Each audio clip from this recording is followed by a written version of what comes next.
devons avancer ensemble et pour cela, nous devons construire une organisation des Nations Unies nouvelle et plus inclusive.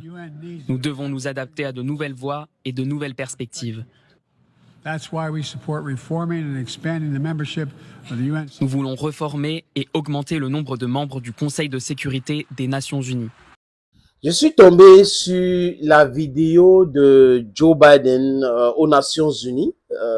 Il donnait son dernier discours parce que il y aura les élections aux États-Unis au mois de novembre. Je crois que il y a eu le débat il y a de cela quelques heures. Je crois que c'était mardi, le débat entre les deux candidats pour le poste de vice-président. Ils ont fait un débat respectueux, respecté. Ils ont dit des choses clairement. Et Kamala Harris qui a demandé un autre débat avec Donald Trump. Je pense que Donald Trump ne souhaite pas débattre avec Kamala Harris parce que pour lui, c'est perdre le temps. Oui. Et je dis encore que concernant l'actualité au monde, si Donald Trump arrive encore à être élu président des États-Unis d'Amérique, c'est une bonne chose parce qu'il est prévisible. Il est prévisible. Il dit ce qu'il va faire et il fait ce qu'il a dit qu'il va faire. C'est comme ça. Moi, je n'aime pas affaire aux hypocrites, aux traîtres. Quelqu'un qui dit quelque chose et pense l'autre. C'est mieux de dire ce que tu penses et on entre en confrontation. Et on voit si tu vas fléchir ou tu vas continuer dans cette confrontation jusqu'à ce que tu perds. C'est de ça qu'il est question. Parce qu'on nous a tellement endormis avec les histoires à dormir debout, dans le beau discours. Non, on va faire ceci, on va financer cela, on va faire cela. Et on continue de nous piller et nous, on continue d'accepter cela.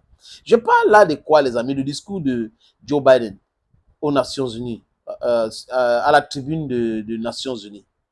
Joe Biden a prononcé un discours en disant qu'il est pour que l'Afrique a 2 sièges permanents au Conseil de sécurité des Nations Unies. Quand il a fini de dire, les diplomates américains ont fait une explication. On a bien compris que ça ne sert absolument à rien avoir 2 sièges permanents au Conseil de sécurité des Nations Unies. Je m'explique.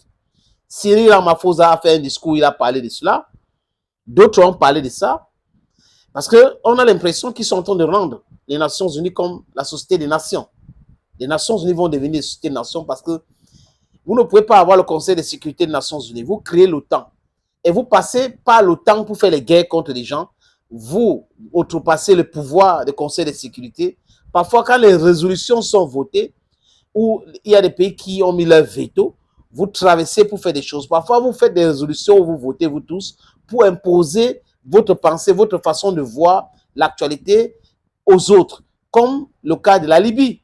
Ils se sont mis ensemble, voté une résolution pour bombarder la Libye et assassiner Mohamed Gaddafi. Jusqu'à présent, on n'a pas arrêté quelqu'un par rapport à cela. Les amis, tous ces événements concourent à nous pousser à dire clairement que si ceux qui prétendent être des dirigeants africains aujourd'hui avaient un certain bon sens, devaient commencer à réfléchir sur boycotter les Nations Unies. Parce que quand Joe Biden dit qu'il est pour cette réforme des Nations Unies et il est pour 2 sièges permanents des Nations Unies pour 2 pays en Afrique, ce n'est pas le cadeau.